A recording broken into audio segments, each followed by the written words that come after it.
Good morning students. जैसा कि पाठ्य पुस्तक से हम लोगों ने 4 लेसन पूरी तरह कंप्लीट कर लिया है। आज हम लोग पढ़ेंगे पाठ 5 फूल और कांटे। और इसके जो कवि हैं अयोध्या सिंह उपाध्याय जी हैं और इनका जन्म 15 अप्रैल 1865 में हुआ था और इनका जन्म स्थल है आजमगढ़ के निजामाबाद में। और इनके माता पिता का नाम है भोला सिंह और रुक्मणी देवी। तो इनका पूरा नाम है अयोध्या सिंह उपाध्याय हरियोद। हरियोद इनको उपनाम दिया गया था, तब से इनके नाम के साथ हरियोद जोड़ दिया गया। तो चलिए हम लोग पाठ की शुरुआत करते हैं। सबसे पहले ये कविता जो है फूल और कांटा, इस कविता के माध्यम से कवि जो है यह बतलाने की कोशिश करते हैं कि मनुष्य का विख्यात होना और कुख्यात होना उसके कर्म पर निर्भर करता है। मीन्स अच्छा या बुरा होना उसके कर्म पर ही निर्भर होता है और मनुष्य अपने स्वभाव और उसका आचरण केवल उसके परिवेश मीन्स जहाँ वो रहता है या उसके कुल की प्रसिद्धि पर निर्भर नहीं करता है। तो चलिए पाठ की हम लोग शुरुआत करते हैं। है जन्म लेते जगह में एक ही पौधा उन्हें है पालता, रात में उन पर चमकता चांद भी एक ही सी चांदनी है डालता। ये 4 लाइन की पंक्ति में कवि जो कहते हैं कि पेड़ जो है फूल और कांटे इनका स्वभाव इनके स्वाभाविक गुणों के आधार पर इनकी तुलना की गई है। इन दोनों का जन्म एक ही पौधे में होता है और एक ही स्थान पर होता है, पर इनके व्यवहारिक गुण में बहुत ही अंतर पाया जाता है। एक जगह होने के बावजूद इन दोनों के गुण जो होते हैं वो अलग अलग तरह के होते हैं। ठीक उसी प्रकार जिस प्रकार परिवार में अगर हम लोग 3 भाई बहन हुए तो सभी के गुण समान नहीं होते, सभी के गुण कुछ न कुछ अलग अलग होते हैं। लेकिन उनके पालने वाले जो हमारे माता पिता वो एक होते हैं, लेकिन हमारे गुणों में अलग अलग विभिन्नता पाई जाती है। ठीक उसी प्रकार ये फूल और कांटे को जन्म देने वाला एक ही पौधा है, एक ही स्थान पर ये जन्म लेते हैं, एक ही साथ रहते हैं, लेकिन इनके व्यवहारिक गुण में विभिन्नता पाई जाती है। उसके बाद है रात में उन पर चमकता चांद भी एक ही सी चांदनी है डालता।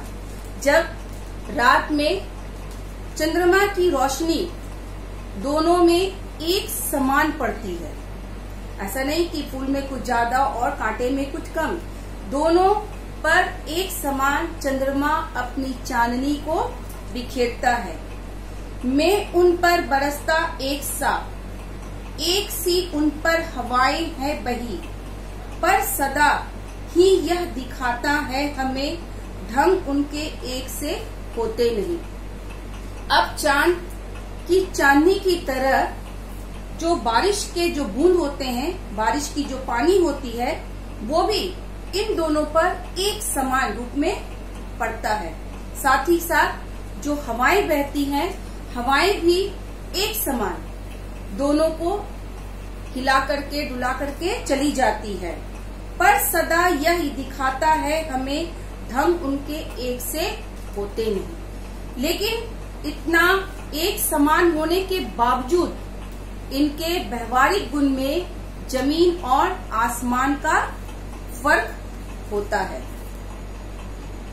छेद कर कांटा किसी की उंगलियां फाड़ देता है किसी का वरवसन, प्यार डूबी तितलियों के पर कतर भौर का है वेद देता श्यामतन। अब क्योंकि इन दोनों के व्यवहारिक गुण में असमानता होने के कारण क्या होता है कि कांटा जो है वो किसी की उंगलियां कांटे में थोड़ा सा अगर स्पर्श हो जाता है तो वो हमारी उंगलियों को क्या करता है, छेद कर देता है। साथ ही साथ फाड़ देता है किसी का वरवसन, और अगर हमारे वस्त्र अगर उसमें उलझ जाते हैं तो वो उसे क्या करता है, अपने स्वभाव के कारण उसे वो फाड़ डालता है। प्यार डूबी तितलियों के पर कतर, और का है बेग देता श्याम तन। और जो तितलियां फूलों के पास बड़े ही प्यार से उसके आसपास मंडराती रहती है, उस कांटे को वो अच्छा नहीं लगता है। और जैसे ही तितलियां मंडराते हुए उस कांटे के पास आती है, वह उसके कोमल पर को मीन्स पंख को वो तार तार कर देता है। साथ ही साथ भौरा जो होता है, जो श्यामल तन होते मीन्स काले रंग का जो होता है, वह फूलों के पराग को पाने के लिए, फूलों के पराग का रस पीने के लिए फूलों के आसपास मंडराता रहता है। और वो कांटा से जैसे ही स्पर्श होता है, वह कांटा उसके श्यामल तन को मीन्स उसके काले बदन को छलनी कर डालता है। फूल लेकर तितलियों को गोद में, भौर को अपना अनूठा रस पिला, निज सुगंध और निराले रंग से है सदा देवता कली जी को खिला। अब मैंने पहले भी बताया कि दोनों के स्वभाव में बहुत ही अंतर होता है।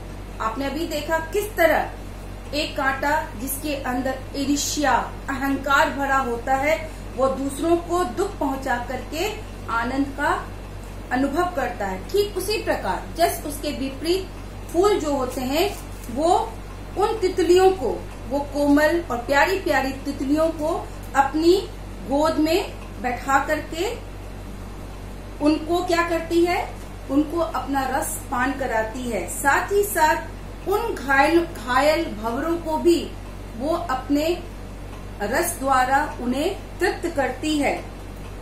और अपने आकर्षक रंगों के कारण, क्योंकि आपने देखा होगा फूल के तरह तरह के रंग होते हैं, तो वो अपने आकर्षक रंगों से सदैव दूसरों को अपनी ओर आकर्षित करती है एवं दूसरों को प्रभावित करती है। अगर आप किसी जगह गए और अचानक से आपको विभिन्न किस्म के फूल दिख गए, तो आप रूपी उसकी ओर आकर्षित हो जाएंगे और आप उसे देखने के लिए आपका मन बेचैन हो उठेगा। तो वो फूल के गुण है, वो लोगों को अपनी ओर क्या करती है, आकर्षित करती है। उसके बाद यह आदर्श एवं सुखदायक के प्रतीक होता है। फूल जो है हमेशा लोगों को सुख और आनंद की अनुभूति कराता है खटकता एक सबकी आंख में, दूसरा है सोहता सूर शीश पर, किस तरह कुल की बड़ाई काम दे जो किसी में हो बड़प्पन की कसर। एक है खटकता एक सबकी आंख में, तो आपने देखा कि किस तरह एक कांटा जो है, जो बुराई का प्रतीक है, हमेशा लोगों की आंखों में खटकता रहता है। हम लोग बुरे व्यक्ति का साथ नहीं चाहते, उससे हमेशा हम लोग क्या होता है, दूर रहना चाहते हैं। तो दूसरा है सोता सूर शीश पर, और ठीक उसके विपरीत हम फूल को ईश्वर के सर पर चढ़ाते हैं, ईश्वर के शीर्ष पर चढ़ाते हैं। उसके बाद किस तरह कुल की बड़ाई काम दे जो किसी में हो बड़प्पन की कसर। यहाँ पर कहने का तात्पर्य यह है कि मनुष्य के अच्छे कर्म या ऊंच कुल में जन्म होने पर उसका स्वभाव अच्छा ना हो, उसमें बड़प्पन की भाव अगर नहीं है तो सब कुछ व्यर्थ है। जरूरी नहीं है कि हम ऊंच कुल में ही जन्म लिए और अगर हमारे अंदर बड़प्पन नहीं है तो सब चीज व्यर्थ है। एक मनुष्य की सच्ची पहचान उसके सद्गुणों से होती है, उनके अच्छे कर्मों से होती है, ना कि ऊंच कुल में जन्म लेकर उन्हें घृणित करने से। अगर हम ऊंचे कुल में जन्म ले लिए और अपने कुल को हम घृणित करते हैं, वो हमारी बड़प्पन नहीं है। मनुष्य की पहचान उसके अच्छे कर्म और उसके अच्छे व्यवहार के कारण ही होती है। तो समझ में आ गया कि फूल और कांटे क्या बताने की कोशिश करते हैं कि फूल की तरह हमें हमेशा दूसरों को सुख प्रदान करना चाहिए, दूसरों को आनंद देना चाहिए, ना कि कांटे बने हम लोग। क्योंकि कांटा जो है वो ईर्ष्या का प्रतीक है, जलन का प्रतीक है ना। दूसरों को दुख पहुंचा करके हमें सुख का अनुभव नहीं होता है। तो इस तरह ये पाठ फूल और कांटे समाप्त होती है और इससे संबंधित जो कार्य है वो मैं आप लोग को दे दूंगी। धन्यवाद।